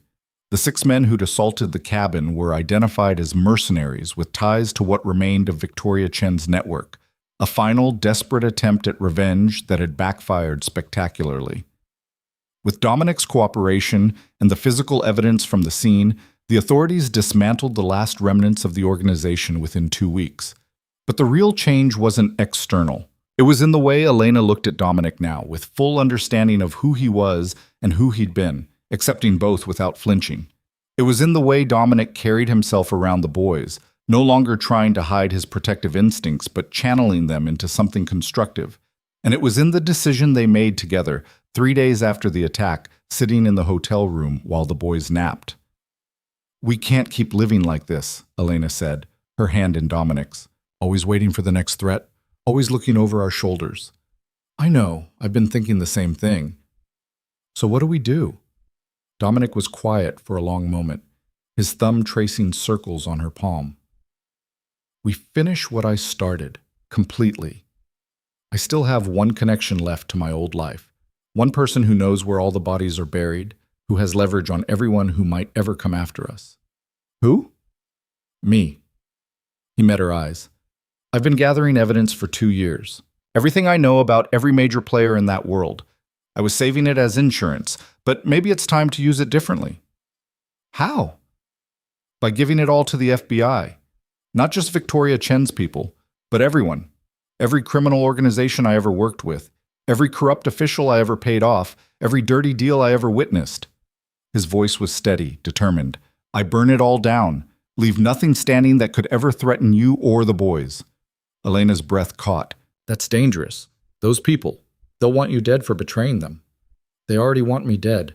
At least this way they'll be in prison when they try. He squeezed her hand. It's the only way to be truly free, Elena. To give our sons a life where they're not defined by my past. What about witness protection? Won't you need to eat? I've already negotiated the terms. Full immunity for my testimony. No protection necessary because everyone I testify against will be locked up. He paused. It'll take time, trials, depositions, months of legal proceedings, but at the end of it, we'll be free. Elena studied his face, seeing the resolve there. You're sure about this? I've never been more sure of anything, except loving you. She kissed him, slow and deep, tasting commitment and courage and hope. Then let's do it. Let's burn it all down and start over. The next morning, Dominic met with federal prosecutors. He handed over everything, financial records, recorded conversations, photographs, witness statements. 15 years of criminal activity across dozens of organizations, meticulously documented and devastating in its comprehensiveness. The FBI called it the most significant organized crime intelligence coup in decades. Dominic called it freedom. But freedom, they quickly learned, came with a price. The first trial started 2 months later. Dominic took the stand in a federal courthouse, facing down men who'd once been allies, and methodically destroyed their defenses with facts and evidence. Elena sat in the gallery, watching him navigate questions with the same controlled precision he brought to everything else, and felt fierce pride mixed with lingering fear. Because these men had power too, had connections. And being in prison didn't mean they couldn't reach out and hurt the people Dominic loved. Security around their family became ironclad. Marcus coordinated with federal marshals to establish protocols. The boys, now nearly 3 years old, had their own protection detail whenever they left the safe house. A new one, purchased under layers of corporate entities that Dominic had set up specifically to hide their location. It was exhausting, limiting, sometimes suffocating, but it was also temporary. Elena held on to that thought during the long days when Dominic was in court, when she was stuck inside with two energetic toddlers who didn't understand why they couldn't go to the park anymore. "Mama, when Dada come home?" Luke asked one evening, his small face pressed against the window. "Soon, baby. He'll be home soon." Alex, ever his brother's protector, wrapped an arm around Luke's shoulders. "Dada fighting bad guys, make us safe." Elena's throat tightened. "That's right. He's making us safe." Dominic came home late that night, looking drained. The boys were already asleep, but Elena had waited up, curled on the couch with a book she wasn't really reading. "How did it go?" she asked as he sank down beside her. "Guilty on all counts. Malcolm Torres is going away for 25 years minimum." He scrubbed his hands over his face. 3 down, 7 more to go." 7 more trials. 7 more weeks of testimony and threats, and reliving the worst parts of his past. Elena set aside her book and moved into his lap, wrapping her arms around him. "You're doing the right thing." "I keep telling myself that, but some days I wonder if I'm just trading one kind of prison for another. You and the boys, trapped in this house because of choices I made a decade ago." "We're not trapped. We're protected. There's a difference." She cupped his face, forcing him to meet her eyes. "And once this is over, once all those men are behind bars, we'll have the rest of our lives to be free." "I want to give you the world, Elena. I want to take the boys to the beach, teach them to swim, show them all the places I've been. I want us to have a normal life." "We will. I promise. We will." He held her tighter, and Elena felt the tremor in his hands, the weight of everything he was carrying finally showing through the cracks. "I'm scared," he admitted quietly, "that by the time this is over, you'll have realized you're better off without me, that the boys will have forgotten who I am." "That's not going to happen." "How can you be so sure?" "Because they ask for you every night before bed. Because Alex tells everyone he meets that his Dada is a superhero. Because Luke saves his best hugs for when you come home." Elena pressed her forehead to his. "And because I fall more in love with you every single day. The you who's fighting to make things right. The you who calls me between court sessions just to hear my voice. The you who's sacrificing everything to give our children a better future." Dominic's kiss was desperate, grateful, full of everything words couldn't express. They made love that night with an urgency born of fear and hope tangled together, clinging to each other like lifelines in a storm. The trials continued. 4 months, then 6. Dominic testified in case after case, his testimony sending dozens of criminals to prison. The prosecutor called him their star witness. The defense attorneys called him a traitor. The media called him the man who brought down an empire. Elena just called him hers. The boys adapted with the resilience of children. They made a game of the security measures, pretending the guards were friendly dragons protecting their castle. They video-called their grandmother weekly, Elena's mother cooing over how big they'd gotten, how much they looked like their father. "When are you coming home?" her mother asked during one call. "We miss you, all of you." Elena glanced at Dominic, who was building a block tower with Alex and Luke across the room. "Soon, Mom. Just a few more months." This has something to do with Dominic's work, doesn't it? The real work, not the business he tells me about. Elena had never fully explained her marriage to her parents, just that she'd fallen in love, gotten married quickly, had babies. They knew Dominic was wealthy, powerful, protective. They didn't know where that power came from. "He's making things right," Elena said carefully. "It's complicated, but he's doing everything he can to give us a safe future." "I always knew there was something about him, something dangerous." Her mother's voice softened. "But the way he looks at you in photos, the way he talks about those boys, That's real love, Elena. Whatever else he is, he loves you. I know, Mom. I love him too. After she hung up, Dominic appeared beside her. Everything okay? She suspects you're not just a businessman. Smart woman. He kissed her temple. Want me to tell her the truth when this is all over? Elena considered it. Maybe. Or maybe we just let the past stay buried and focus on the future. I like the sound of that. The break came in month 7, during the trial of Anthony Castellano, the last and most dangerous of the men Dominic was testifying against. Castellano had been Dominic's primary rival during his time running the organization, a brutal enforcer who'd built his own empire on violence and fear. Dominic had documented everything. The murders Castellano had ordered, the witnesses he'd intimidated, the politicians he'd corrupted. It should have been an open and shut case. But Castellano had resources, had loyalty, had reach that extended beyond prison walls. The threat came in the form of a photograph slipped under their safe house door in the middle of the night. Marcus found it during his morning security sweep and immediately brought it to Dominic. Elena watched her husband's face go pale as he stared at the image. "What is it?" she asked, fear coiling in her stomach. Dominic handed her the photo without a word. It was Alex and Luke, playing in the safe house's backyard. Yesterday afternoon. Someone had been watching. Someone had gotten close enough to take pictures of their children. Elena's hands shook so badly the photo fluttered to the floor. "How? We have security. We have protocols."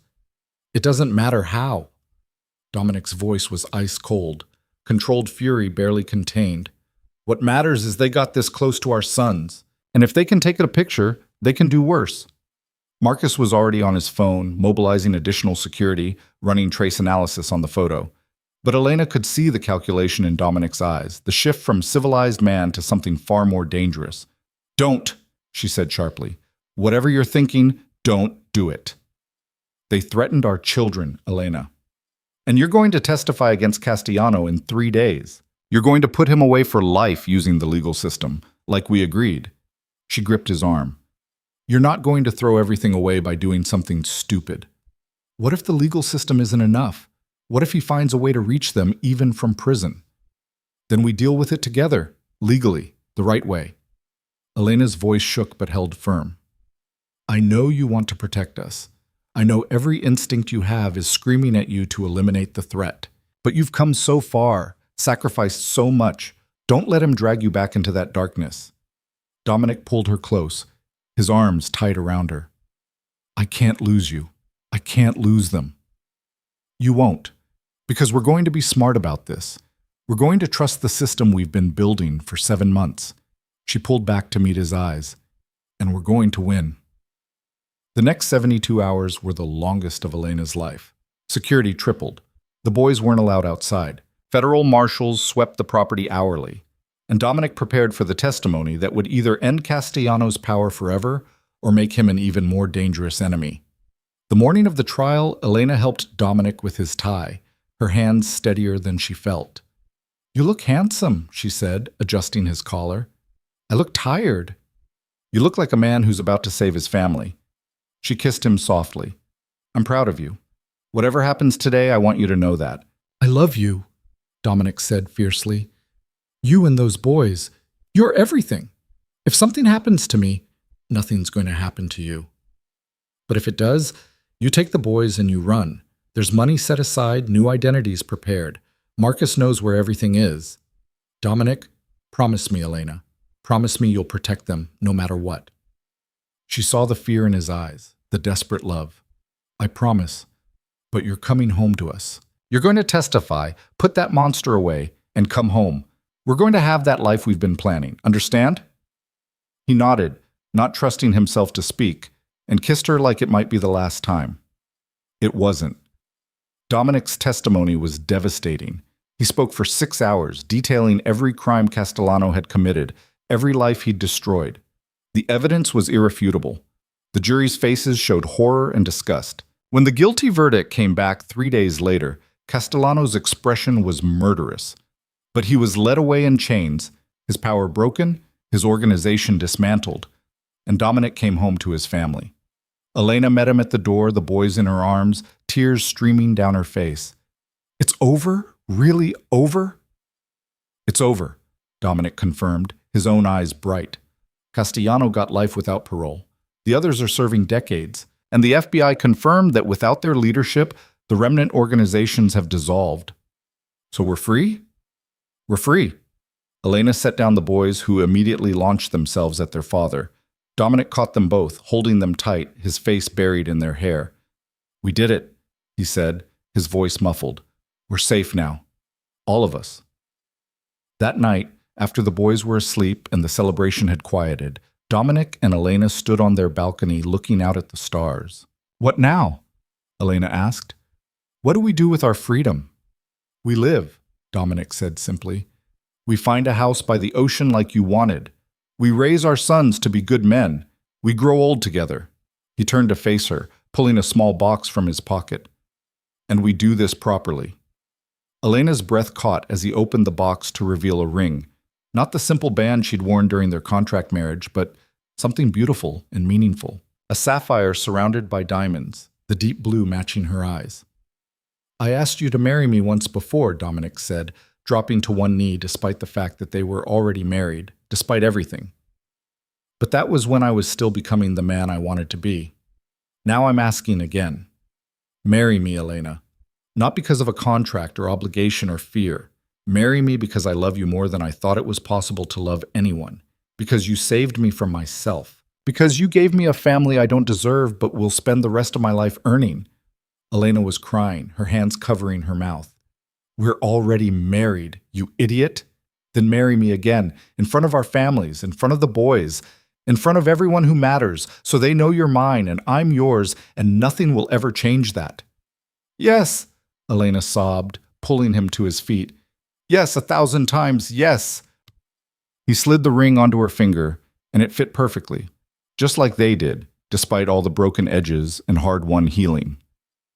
The wedding happened 2 months later, on a beach in California with sand between their toes and the sun setting over the ocean. Elena wore a simple white dress. The boys wore tiny suits and carried the rings down the aisle with Marcus's help, beaming at the crowd of family and friends who'd come to celebrate. Elena's parents were there, her mother crying through the entire ceremony.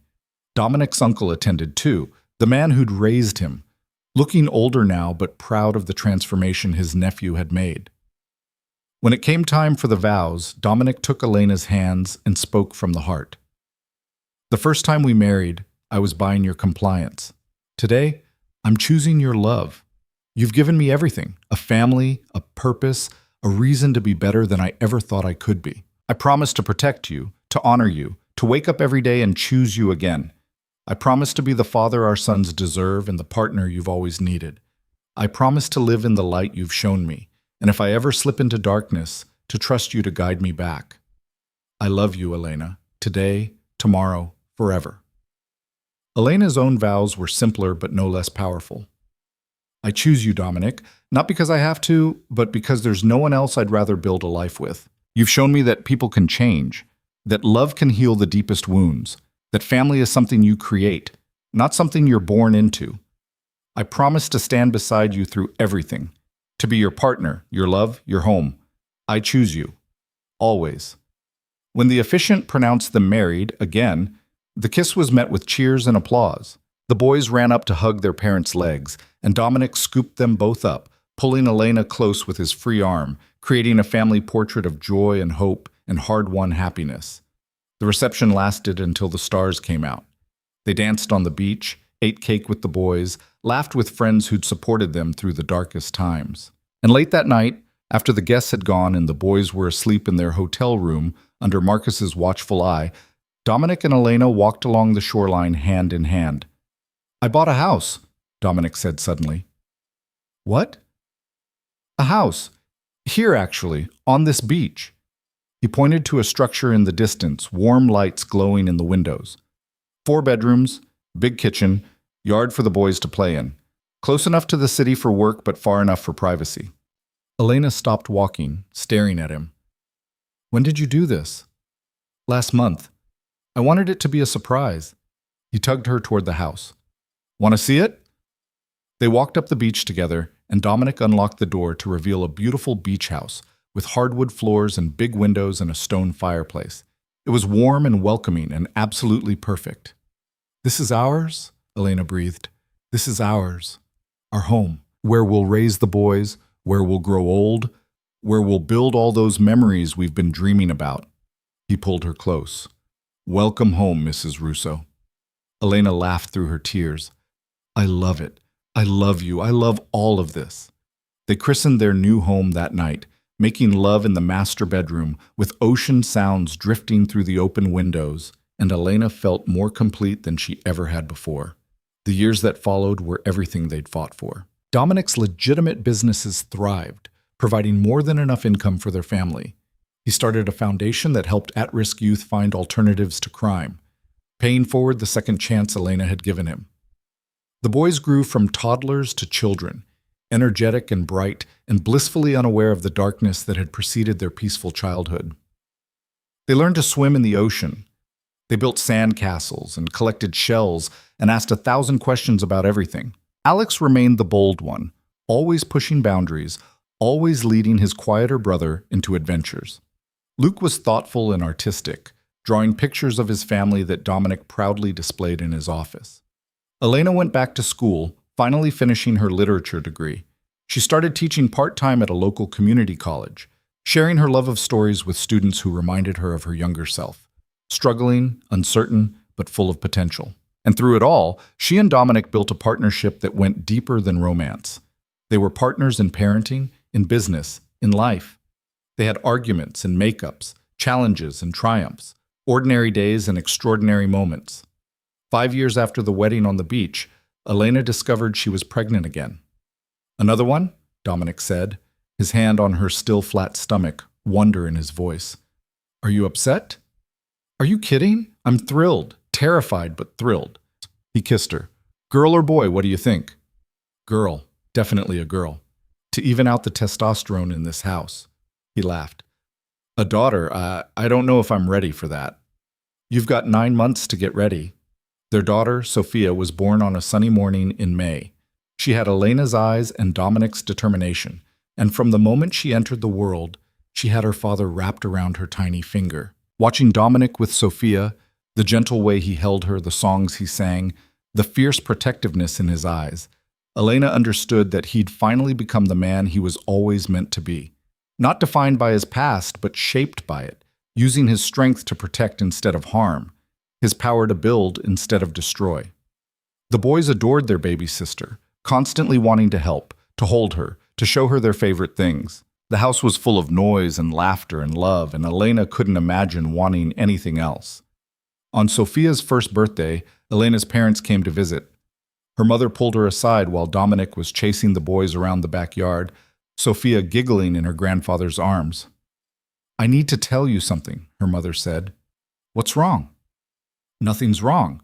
I need you to know that I understand now. About Dominic. About why you married him so suddenly all those years ago." Lena's heart stopped. "Mom? Your father's medical bills. They disappeared overnight right around when you told us about your wedding, the scholarships for your brother, the help we've received over the years." Her mother's eyes were bright with tears.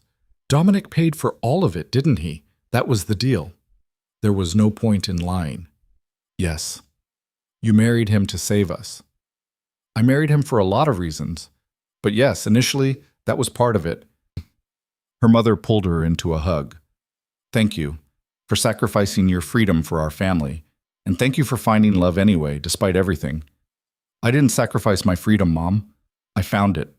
Elena looked over at Dominic, who'd collapsed on the grass with all 3 children piled on top of him, his laughter carrying across the yard.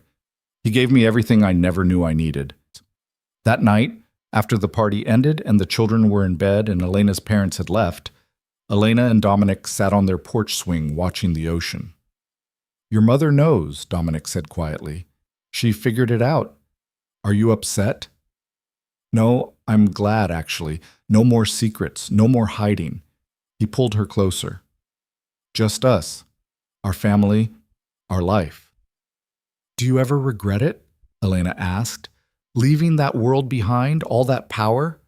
Dominic was quiet for a long moment. Sometimes I miss the simplicity of it, the clarity of knowing who your enemies were, what you were fighting for.